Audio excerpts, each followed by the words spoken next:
The UNS Mercy floated like a beacon of hope against the star-speckled darkness, its gleaming white hull adorned with the universal medical insignia that had protected such vessels for centuries. The hospital ship orbited in the contested Arcturus system, a celestial no-man's land between United Earth Federation territory and the expanding frontier of the Xylos Dominion. Through its vast viewports, the amber glow of Arcturus illuminated corridors bustling with medical personnel.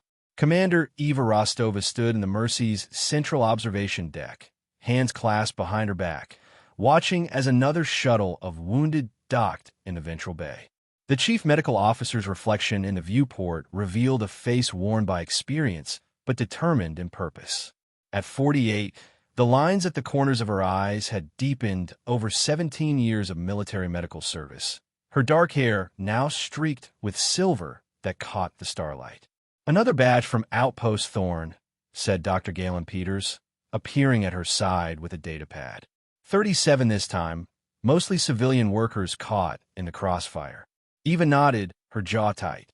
"Surgical teams 4 through 7 are prepped. We'll need to rotate in the gamma shift early. Any Xylos casualties in this group? 3. All military. They've been segregated as per protocol, but they'll receive the same care," Peters assured her. "As they should," Eva said firmly, though she felt the familiar twist in her gut. 6 years ago, on the colony world of Vega Prime, she had hesitated when a supposedly surrendered Xylos soldier revealed a concealed weapon. That moment of humanitarian principle had cost 19 lives, including 8 medical staff under her command.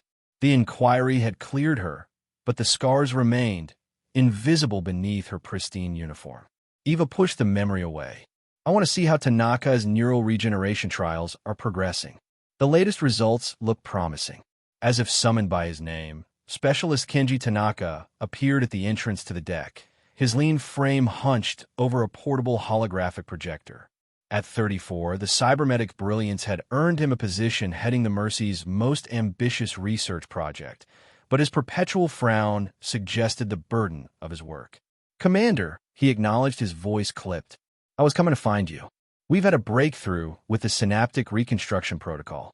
Eva crossed to him, Peters following. "Show me." Tanaka expanded the hologram, revealing a 3-dimensional image of neural pathways rebuilding themselves in real time. The nanites are now able to distinguish between physical trauma and psychological imprinting. "We can repair the nerves without erasing the memory connections." "That's exactly what we've been working toward," Eva said, genuine excitement breaking through her reserve. Tanaka's frown deepened. "Yes, but the ethical implications are becoming more complex. We're essentially giving patients the choice of which traumas to integrate and which to discard. Are we healing, or are we editing who they are?" Eva studied the glowing neural pathways. "People have always coped by compartmentalizing trauma. We're just making the process more precise." "With respect, Commander, there's a difference between natural coping and technological intervention," Tanaka argued. "What happens when we start defining which experiences are worth keeping?" Before Eva could respond, a low rumble vibrated through the deck plates beneath their feet. She frowned, glancing at Peters. "Engineering tests?" she ventured. The ship's AI responded immediately through the overhead speakers. "Negative, Commander.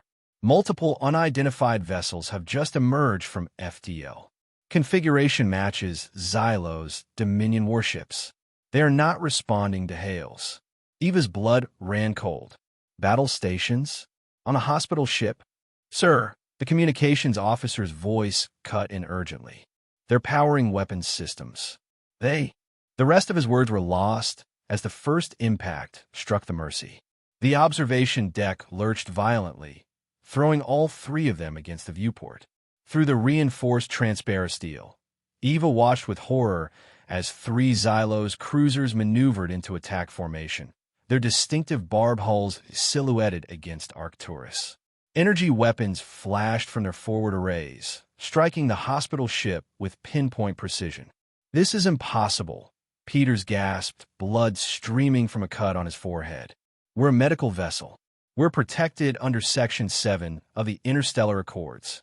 The ship's emergency klaxons blared as a second volley struck, this one penetrating the outer hull.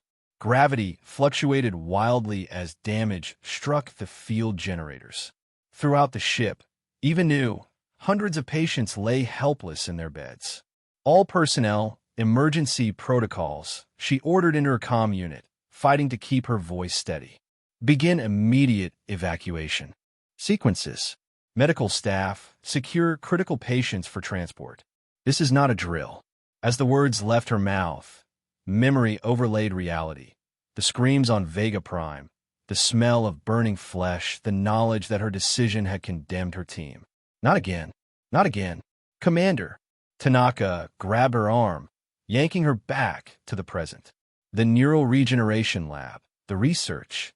Another impact rocked the ship, sending sparks cascading from overhead circuits. The lights flickered, dimmed, then stabilized at half power. Hull breach in sections 14 through 22.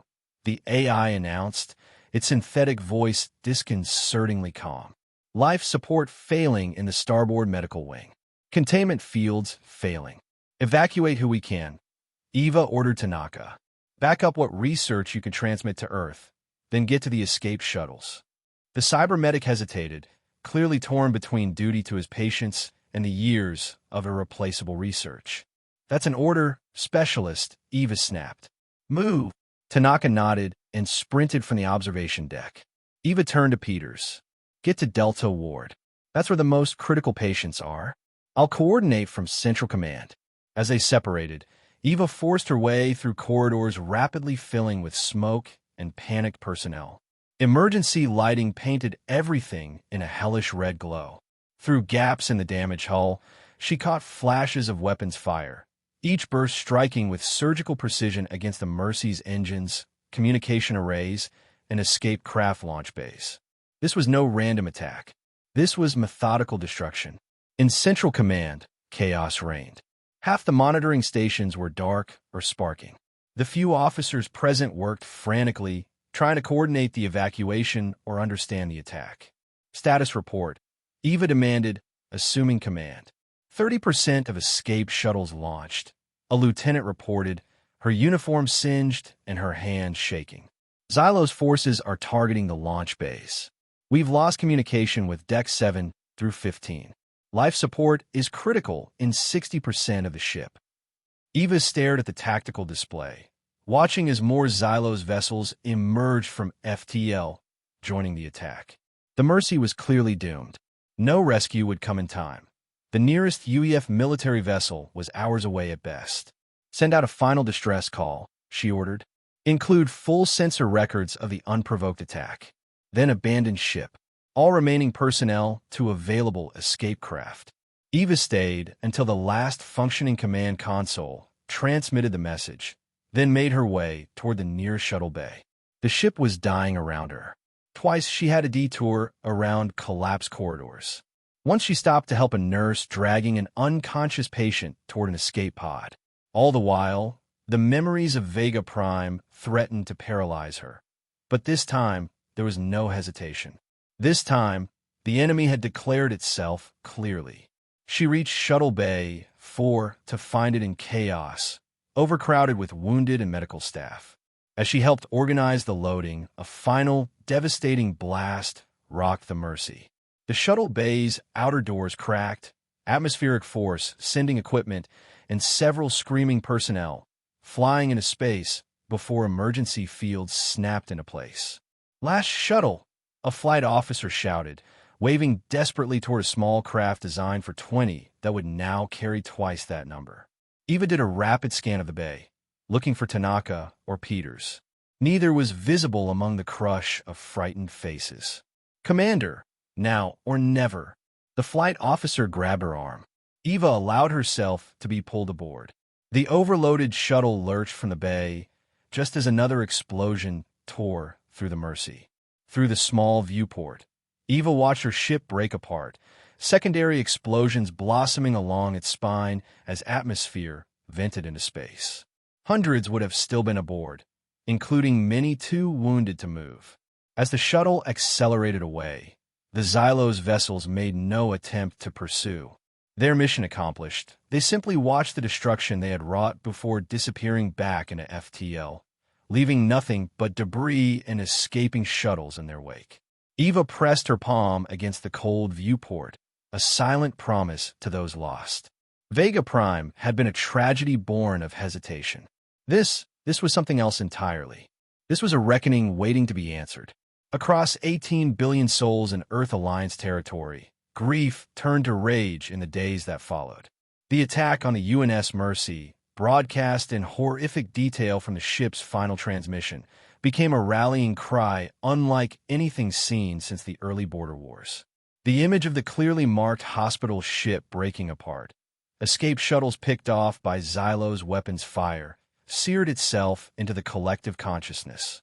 In the stark white meeting chamber of Earth Defense Command headquarters in Geneva, Admiral Isaiah Thorne paced before the assembled military leadership, his weathered face set in lines of barely contained fury. At 63, with nearly 4 decades of service, Thorne had advocated for a stronger stance against Xylo's aggression for years. Now, as holoprojections of the attack played behind him, his vindication came with a bitter taste. 3,241 souls, he said, his deep voice carrying to every corner of the chamber. Medical personnel, wounded soldiers, civilians, even Xylo's prisoners receiving treatment, all dead in an attack that violated every established protocol of interstellar conflict. He paused before the central holodeble, where the faces of the Joint Chiefs stared back with matching expressions of outrage. "The people are demanding a response," said General Rivera, "and the Colonial Assembly has granted emergency powers to the Military Council. The question is, what form will our retribution take?" Thorne touched a control, and the projection changed to reveal a sleek, obsidian vessel unlike any in the current UEF fleet. Its lines were predatory, its profile low and menacing. "Project Wraith," he said simply, "a fleet of autonomous warships driven by advanced AI and neural interface technology. No crews to risk, no lives to lose, just pure, surgical retribution delivered without mercy, because they have shown us that mercy is seen as weakness." A murmur ran through the chamber. Project Wraith had been controversial from its inception, not just for its cost, but for its implications. Machines fighting humanity's wars, directed by pilots safely ensconced in bunkers light years from the battlefield. "The neural interface technology isn't fully tested," objected Admiral Kimura. "The psychological impact on pilots experiencing combat through the ship's sensors. It's ready enough," Thorne cut in. "The technology borrows heavily from captured Xylo systems and our own medical neural mapping. The same research that powered the Mercy's neural regeneration program has been adapted for our purposes." The irony was not lost on those present. Technology meant for healing, now weaponized for vengeance. "We need Wraith pilots," Thorne continued. "The best. Those with the psychological resilience to merge with the ship's systems and the motivation to strike back. And we need someone to oversee their mental well-being, someone who understands neural interfaces and has a personal stake in seeing justice done." 3 days after the attack, Commander Eva Rostova stood at the memorial wall in Geneva, where the names of the Mercy's dead scrolled endlessly. Her own injuries had been minor, a cracked rib, lacerations, smoke inhalation, but the wounds to her psyche cut deeper. No sign of Tanaka or Peters had been found among the survivors. She had failed them, just as she had failed her team on Vega Prime. "Commander Rostova." She turned to find Admiral Thorne standing a respectful distance away, his uniform immaculate against the gray memorial wall. "Admiral," she acknowledged, straightening instinctively. "I wasn't aware my debriefing was scheduled until tomorrow." "This isn't about your debriefing." Thorne moved closer, studying the scrolling names. "Tell me, Commander, what should our answer be to this atrocity? As someone who witnessed it firsthand." Eva considered her words carefully. "The Xylos must be held accountable, but any response should be proportional and directed at military targets, not civilians or medical facilities." "Precisely," Thorne said with a nod.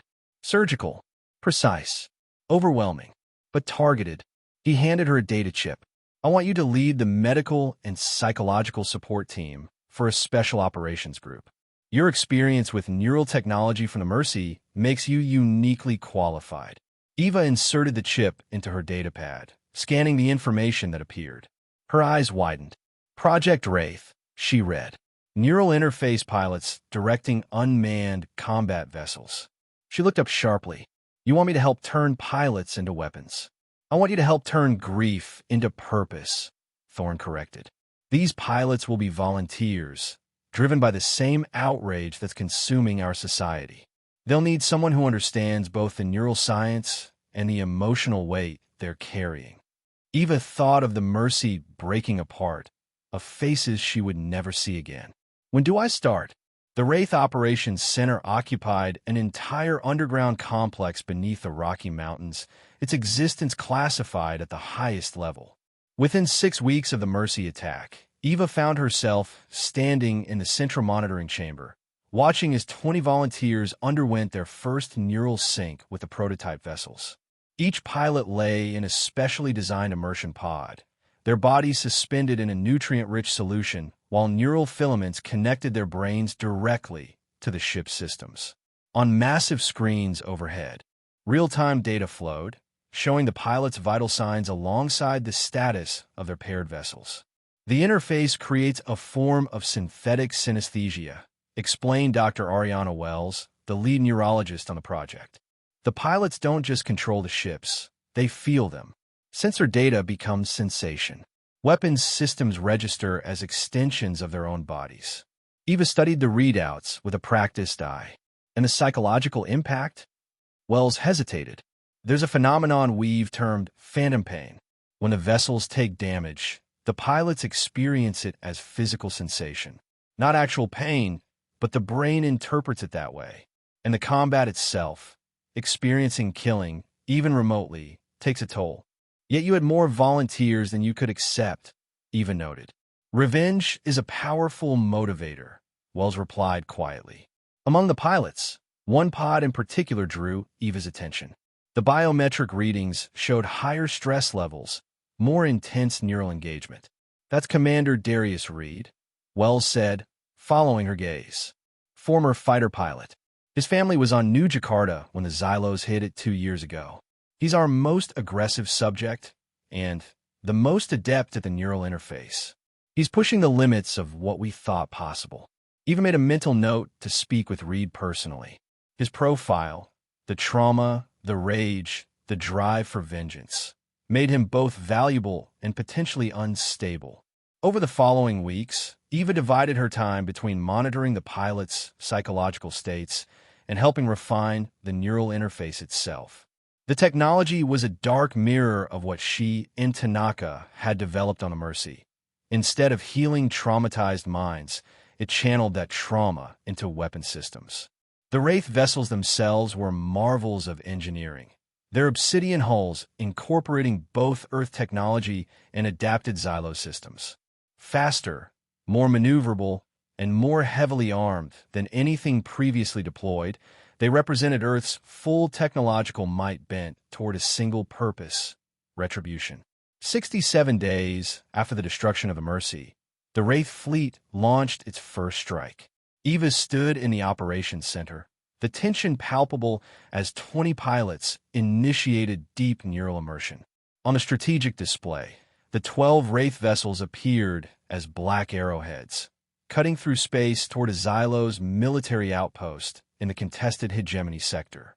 Target is a forward staging area for Xylo's incursions into UEF space, Admiral Thorne announced to the assembled staff. Intelligence confirms it was the launch point for the attack on the Mercy. Eva watched Commander Reed's neural patterns, noticing the spike in activity as his Wraith approached the target. His heart rate elevated, stress hormones surged, but his control remained precise, almost preternaturally so. Xylo's defense grid has detected the approach, a tactical officer reported. They're scrambling response vessels. Admiral Thorne nodded. Commencement authorized. What followed was unlike any military engagement Eva had witnessed. The Wraith vessels moved with impossible coordination, as if guided by a single mind. They sliced through the Xylo's defenses with precision that no human pilot could match, targeting weapons arrays, command nodes, and propulsion systems. The operations center fell silent, watching the one-sided battle unfold. There was something both awesome and terrible in the efficiency of it, the complete absence of hesitation or error. Phantom pain responses registering in pilots 3, 7, and 12, reported a medical technician. Minor Xylos hits caused feedback. Eva moved quickly to the monitoring station. The affected pilot's vital signs showed stress, but remained within safe parameters. They had been prepared for this sensation, trained to compartmentalize it. On the main display, the battle, if it could even be called that, was ending. The Xylo's outpost lay in ruins, its defending ships disabled or destroyed. The Wraith fleet regrouped with the same eerie precision and accelerated away, leaving no pursuit. Confirmed destruction of all military targets, reported the tactical officer. Minimal collateral damage to civilian infrastructure. No Wraith vessels lost. No human casualties on our side. A cheer went up around the operations center, quickly stifled by professionalism but revealing the emotional catharsis beneath. Eva did not join in. She watched the pilot's neural readings as they maintained connection during the withdrawal. Something was changing in those patterns, a heightened aggressiveness, a deepening synchronization with the machines. Particularly in Reed's case, the line between man and vessel was beginning to blur. As the Wraith pilots emerged from immersion, Eva was there to monitor their recovery. Most showed the expected disorientation, the psychological whiplash of returning to their physical bodies after experiencing existence as hyper-advanced. Warships. Commander Reed was different. He sat upright in his pod immediately, eyes shining with an unnerving intensity. Dr. Wells said the phantom pain might be difficult. Eva said, scanning his vitals. "How are you feeling?" "I felt them die," Reed replied, his voice unnervingly calm. "Not as pain, as satisfaction." He flexed his fingers, as if missing the weapons systems they had controlled. "When can we go again?" The question haunted Eva as the Wraith campaign expanded over the following weeks. Strike after strike pushed deeper into Xylo's territory, each more devastating than the last. Military installations, shipyards, command centers, all fell before the Wraith fleet's onslaught. Earth propaganda celebrated the victories, portraying the Wraiths as the embodiment of humanity's righteous fury. But Eva saw the cost. Pilot after pilot began showing signs of psychological strain. The phantom pain grew more intense with each engagement. 2 pilots had to be removed from the program after suffering neural feedback that caused seizures. Another experienced a psychotic break, unable to distinguish between his human body and the vessel he had piloted. Most concerning was the change in the pilot's behavior between missions. They became withdrawn, irritable, fixated on returning to their wraiths. Reed, in particular, began speaking of his vessel not as a machine, but as an extension of himself, his true form, as he once called it in a psychological evaluation. "We're creating addicts," Eva argued during a tense meeting with Admiral Thorne. "The neural interface is rewiring their brains. The power, the freedom from physical limitations, they crave it, and each immersion makes the real world seem more restrictive. They're effective," Thorne countered. "The Xylos are on the defensive for the first time in this conflict. Their military infrastructure is crippled. At what cost to our people?" Eva demanded. "We're burning through pilots." Reed is showing early signs of dissociative identity disorder. 2 more are exhibiting symptoms consistent with PTSD. "Casualties of war, Commander," Thorne said, his voice hardening. "A war the Xylos started when they fired on a hospital ship." Eva felt the familiar twist of guilt. "I was on that ship, Admiral. I lost friends and colleagues. But this," she gestured to the neural readouts displayed between them, "this is changing who we are." Before Thorne could respond, an intelligence officer burst into the room. "Admiral, Commander, we've detected something unusual at a Xylos research facility in the Tau Ceti system. The Wraith sensors picked up human biosignatures during the last reconnaissance pass." Thorne straightened. Prisoners? Unknown, sir. But the neural patterns, they're similar to those used in the Mercy's regeneration pods. Eva felt her heart skip. The Mercy? There were survivors. Intelligence suggests the facility is working on reverse engineering our neural technology, the officer continued, possibly using captured personnel from the Mercy as test subjects. A cold weight settled in Eva's stomach. Tanaka, could he have survived? Perhaps captured during the attack, taken for his knowledge of the neural regeneration technology? We need to investigate this immediately, she urged. Thorne nodded slowly. I'll authorize a strike on the facility. If there are human prisoners, we'll attempt extraction. A strike? Eva shook her head. No, we need a more surgical approach. If they have survivors, a full attack could kill them. Commander, this facility is developing countermeasures against our wraiths. Every day we delay gives them more time to undermine our advantage. Eva met his gaze unflinchingly. Then let me design the operation. A primary strike force to engage their defenses, and a smaller team focused solely on infiltration and extraction. After a moment's consideration, Thorne nodded. Prepare your plan. But understand this, if the choice comes down to destroying their research or saving a handful of prisoners, the mission takes priority. The Tau Ceti operation became a lightning rod for the tensions within the Wraith program. Reed and several other pilots argued vehemently for simply destroying the facility outright, eliminating the threat of Xylo's countermeasures. Others, particularly those who had served with the medical corps, pushed for prioritizing the rescue of any human captives. In the operations center, Eva finalized the assault plan. The main Wraith fleet would engage the facility's defenses, drawing attention and resources. A smaller contingent, 3 vessels, including Reed's, would perform the infiltration, using enhanced sensor technology to locate and extract any human prisoners. Commander, Reed approached her as the pilots prepared for immersion. With respect, we should not compromise this mission for maybes. If the Xylos have developed neural countermeasures, it could neutralize our entire fleet. Eva studied him, noting the subtle twitches in his hands, withdrawal symptoms from being too long out of the neural interface. These aren't maybes, Commander. There are people, possibly the same medical personnel who would have treated you or your family if you'd been wounded. A flicker of something, doubt, perhaps, crossed Reed's face before his expression hardened again. I'll execute the mission as planned, he said finally. But if there's a choice between completing the objective and the extraction, I can't promise which I'll choose. Eva watched him walk toward his immersion pod, the implicit threat hanging in the air. Reed's connection to his wraith had deepened to dangerous levels. If he chose to disobey orders while neurally linked, there would be little they could do to stop him short of a forced disconnection, which could leave him with permanent brain damage. The Wraith fleet departed Earth space with attention that had been absent from previous missions.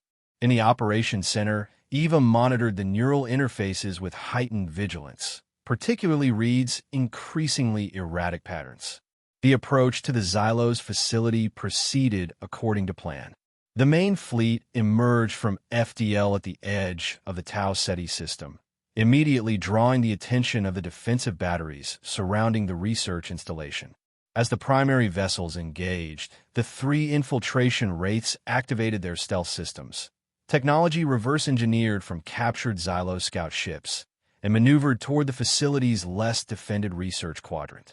Infiltration team is approaching entry point, reported the tactical officer. Minimal resistance encountered. Eva watched Reed's neural pattern spike as his wraith detected something. I'm reading human biosignatures. Reed's voice came through the comm system, tense with concentration. Multiple sources concentrated in the central laboratory complex. But there's something else, some kind of neural field emanating from the same location. Proceed with caution, Thorne ordered. It could be the countermeasure we're concerned about. The infiltration team breached the outer hull of the facility, deploying small, drone-like extensions that could navigate the interior spaces.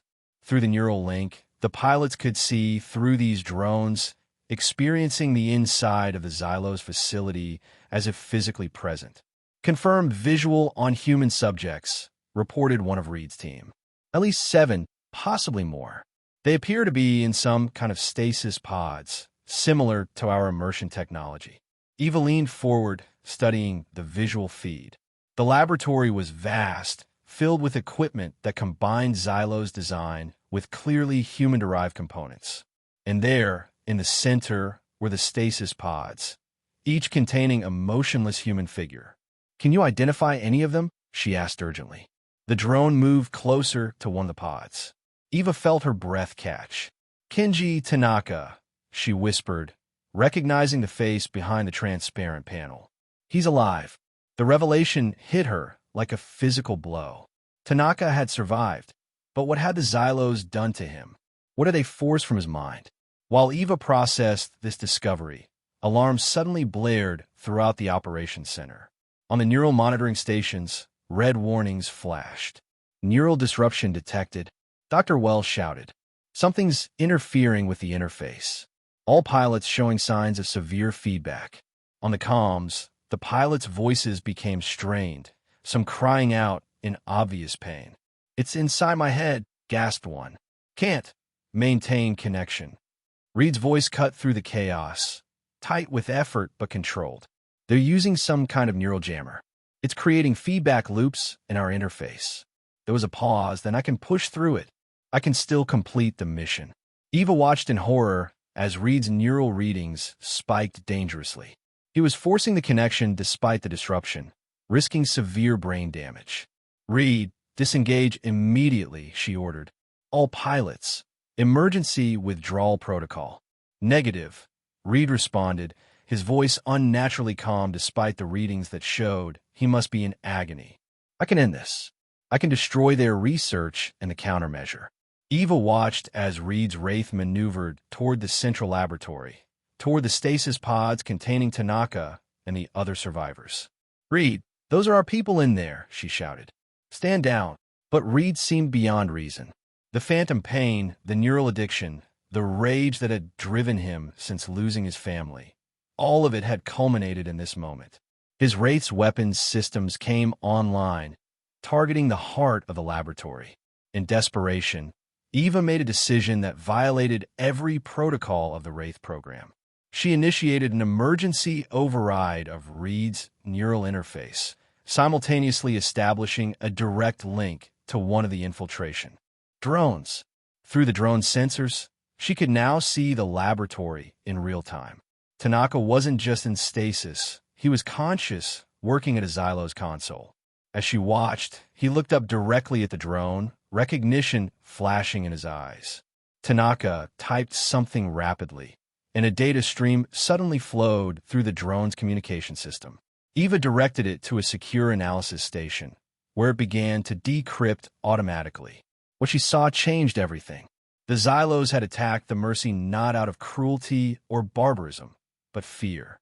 Their intelligence had intercepted fragmentary data about the neural regeneration program and misinterpreted it as a weapon development project, a means of psychic control that could be deployed against entire populations.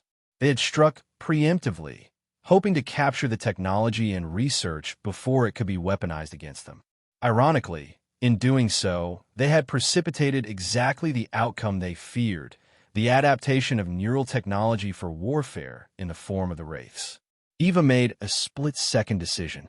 She established a three-way communication link: herself, Reed in his deteriorating neural state, and the Xylos facility commander, who was monitoring the attack from a secured command center. "This is Commander Eva Rostova of the UNS Mercy," she transmitted. "I'm uploading data that both sides need to see." Using Tanaka's transmitted research and the Wraith communication systems, she sent 2 data packages simultaneously. To Reed, she sent the true reason behind the Mercy attack, revealing the Xylos' fear of neural weapons. To the Xylos commander, she transmitted the raw, unfiltered sensory data of the Mercy's destruction, the horror, panic, and loss experienced firsthand. The effect was immediate. The Xylos commander physically recoiled from the neural input, overwhelmed by the direct emotional transfer, something their species rarely experienced with such intensity. Reed's targeting systems wavered, his neural patterns reflecting confusion and conflict. They attacked because they were afraid of us. Eva said, speaking to Reed through the neural link. Just as we attacked because we were afraid of them. This is what fear creates, Commander. Not justice. Not security. Just escalating horror. In a laboratory, Tanaka had moved to a different console. A moment later, the neural disruption field faltered, then collapsed completely. Reed's Wraith hung motionless above the facility, weapons still armed, but no longer targeting. Extraction drones deployed, reported one of the other infiltration pilots, seizing the opportunity. We're retrieving the survivors. Eva watched Reed's neural patterns, seeing the battle raging within him. Vengeance versus understanding, rage versus clarity. Finally, his weapons systems powered down. Mission parameters updated, he said, his voice hollowed by exhaustion. Commencing extraction and withdrawal. As the Wraith fleet departed Tau Ceti with the rescued survivors, Eva felt no triumph, no sense of justice fulfilled. The revelation of the Xylo's initial fear had complicated the narrative of righteous vengeance that had driven the Wraith campaign. What had seemed a clear moral imperative, answering an atrocity with overwhelming force, now revealed itself as another turn in a spiral of fear and misunderstanding. Kenji Tanaka stood before the Earth Defense Council, his thin frame seeming barely substantial enough to support the weight of his experiences.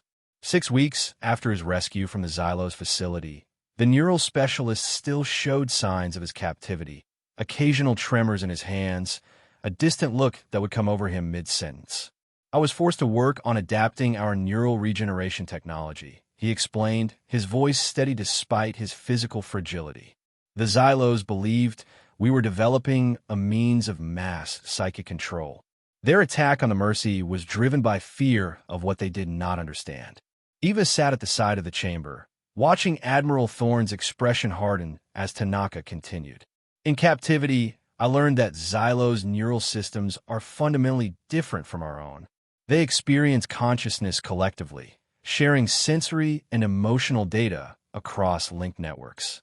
The idea of individualized neural technology was terrifying to them, like a virus that could corrupt their shared consciousness. That hardly justifies firing on a hospital ship, Thorne interjected. No, it doesn't, Tanaka agreed, but it contextualizes it. And our response, the Wraith program, fulfilled their worst fears. We weaponized the very technology they were afraid of. The implications hung in the air.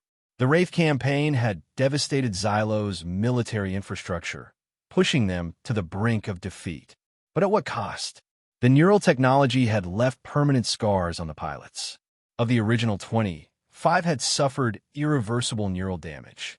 3 more, including Reed, exhibited significant personality disorders. The rest struggled with varying degrees of dissociation and phantom pain syndrome. What would you have us do, Specialist Tanaka? Asked the council chairperson. The Xylos remain a threat. Their mistaken fear led to thousands of deaths. I believe the technology that caused this conflict could be its solution, Tanaka replied. During my captivity, I discovered ways to adapt our neural interfaces to facilitate direct communication, not just between humans and machines, but between different species. Understanding across the neural divide. Eva felt a flutter of something she hadn't experienced since before the Mercy's destruction. Hope. The idea aligned with what the Neural Regeneration Project had always been meant to accomplish, healing divisions, bridging gaps in understanding. But Admiral Thorne was already shaking his head. We have the Xylos on the defensive for the first time in this conflict. Their military is crippled. Now is the time to press our advantage, not extend an olive branch. With respect, Admiral, Eva found herself standing, moved by a conviction that surprised even her. That thinking is precisely what led to this escalation. The Xylos attacked out of fear of a weapon that didn't exist. We responded by creating exactly what they feared. Where does it end? The council chamber fell silent. Eva felt the weight of every eye upon her. The woman who had survived the Mercy, who had helped forge the Wraith program, now questioning its very foundation. Commander Rostova speaks from experience, Tanaka added quietly. She has seen both sides of this conflict more intimately than anyone in this room. She knows the cost. Admiral Thorne's expression remained impassive, but Eva could see the calculation happening behind his eyes. The Wraith campaign had achieved its military objectives, but at a mounting human cost that could not be ignored. The rescued survivors from the Mercy, particularly Tanaka, complicated the narrative of unambiguous justice that had united Earth's response. The Xylos must still answer for their actions, Thorne said finally. Regardless of their motivations, they committed an act of barbarism. I agree, Eva replied, but our response should demonstrate who we are, not who they fear us to be. In the days that followed, a fragile consensus emerged. The Wraith fleet would maintain its position, holding the military advantage Earth had gained, but further offensives would be suspended pending diplomatic initiatives. Tanaka's neural communication concept would be explored with appropriate safeguards. For the Wraith pilots, the cessation of combat operations brought its own challenges. The withdrawal symptoms intensified, the craving for the neural interface, the sensory deprivation of returning to merely human perception. Eva established a dedicated rehabilitation program, adapting the neural regeneration techniques from the Mercy to help heal the psychological damage. Commander Reed proved the most difficult case. His neural patterns had been fundamentally altered by his prolonged immersion in the traumatic disconnection during the Tau Ceti mission. He alternated between periods of lucidity and episodes where he believed himself still to be a Wraith vessel, his human body just a temporary inconvenience. I should be out there, he told Eva during one of their sessions, staring out the reinforced window of the medical facility where the most affected pilots were housed. They're still the enemy. They still need to be destroyed. The Xylos leadership has agreed to negotiations, Eva reminded him gently. The fighting has stopped. Reed's laugh held no humor. You think they'll honor any agreement? They fired on a hospital ship. Because they were afraid of us, Eva said, just as you're afraid of them. His head snapped toward her, eyes narrowing. I'm not afraid. I'm ready.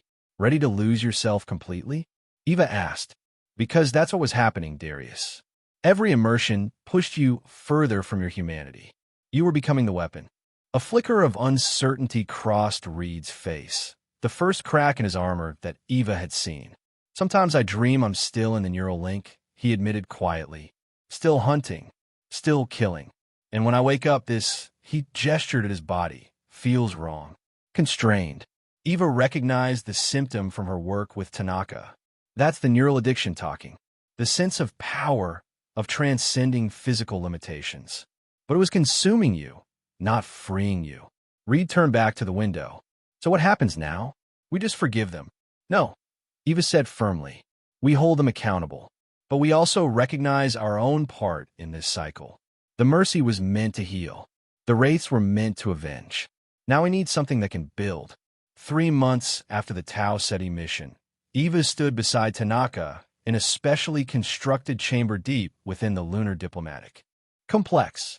The room represented a compromise, a neutral location where Earth and Xylos representatives could meet under strict security protocols. The Xylos delegation was smaller than Eva had expected, just 3 figures entering from the opposite side of the chamber. Their physical form remained unsettling to human eyes, tall, angular bodies with exoskeletons that shifted color with their emotional states, currently pulsing a wary amber. Their facial features were minimal, with compound eyes that offered no pupil to focus on, no expression to read. Between the delegations stood a modified version of the neural interface technology. Not the immersion pods of the Wraith program, but simplistic headsets, one designed for human neuroanatomy, the other adapted for Xylos. The interface will not permit full neural mergence, Tanaka explained to both delegations. It creates a limited bridge, allowing emotional context and basic sensory information to be shared alongside language. Each participant maintains complete autonomy. The lead Xylos representative stepped forward, its exoskeleton rippling with what Eva had learned to recognize as apprehension. Our species has never attempted direct neural contact with another sentient form. It said, the translation software rendering its clicks and whistles into flat, artificial English. The risk of contamination is minimal, Tanaka assured them. I've incorporated safeguards based on my observations of Xylo's neural architecture during my captivity. The link will be shallow and controlled. Eva stepped forward. I will represent Earth in this first contact. Admiral Thorne, present as Earth's military representative, frowned. Commander, we agreed that a specialist with diplomatic training would. With respect, Admiral, I've experienced both sides of this conflict firsthand. The Mercy's destruction and the Wraith's vengeance. If anyone should bear witness to this attempt at understanding, it should be someone who has seen the cost of its absence. After a tense moment, Thorne nodded his assent. Eva approached the human interface station, seating herself as Tanaka made final adjustments. Across from her, the Xylo's representative did the same. Up close, Eva could see fine details in its exoskeleton, patterns that might be natural or might be artificial enhancements, impossible to distinguish without deeper knowledge of their biology. The initial connection may be disorienting, Tanaka warned them both. Your brains will attempt to interpret unfamiliar neural patterns according to known frameworks. Allow the adjustment to happen naturally. Eva nodded, memories of the Mercy's neural regeneration chambers flashing through her mind. This technology, developed to heal trauma, adapted to wage war, now repurposed again for understanding. The symmetry was not lost on her. Initiating connection in 3, 2, 1, Tanaka said, activating the system. The sensation was unlike anything Eva had experienced. Not the immersive takeover of the Wraith interface, but something more subtle, like hearing a distant conversation in an unfamiliar language, sensing meaning without recognizing words. Colors blossomed behind her closed eyelids, patterns forming and dissolving too quickly to interpret. Then, gradually, coherence emerged. Not words, exactly, but concepts, fear, confusion, determination. The Xylo's consciousness touching hers recoiled initially, then cautiously extended awareness, like a hand reaching through darkness. Eva focused on projecting her own experiences, the horror of the Mercy attack, the grief and rage that followed, but also the revelation at Tau Ceti, the understanding that had begun to form. She felt the Xylo's consciousness absorb these impressions, processing them through an utterly alien framework of values and perceptions. In return, she received flashes of the Xylo's perspective, the intercepted data about the neural research, the collective terror of a weapon that could sever their shared consciousness, the desperate decision to strike preemptively. There was regret, but also resolution, the certainty that the action, however terrible, had been necessary for survival. The exchange continued, deepening beyond simple emotional impressions. Eva found herself understanding aspects of Xylo's social structure, their neural collectivism, their difficulty comprehending human individuality, their genuine confusion at human empathy for strangers while killing enemies. When Tanaka finally disengaged the connection, Eva opened her eyes to find her cheeks wet with tears she hadn't realized she was shedding. Across from her, the Xylo's representative sat motionless, its exoskeleton cycling through patterns of deep blue and purple, colors she now understood signified profound contemplation. They truly believed we were developing a weapon that could destroy their entire species, she said softly to Thorne. Not just kill individuals, but unravel the collective consciousness. That defines them. The Mercy wasn't just a military target to them. It was existential self-defense. The Xylo's representative spoke, its translated voice carrying a new inflection that the software struggled to render. We did not understand the true purpose of your neural technology. We saw only its potential to unmake us. We acted incorrectly. It wasn't quite an apology. Xylo's concepts of moral responsibility differed fundamentally from human ones, but it was an acknowledgement, a recognition of error that even now understood represented a significant concession within their value system. And we responded by confirming your worst fears, Eva acknowledged.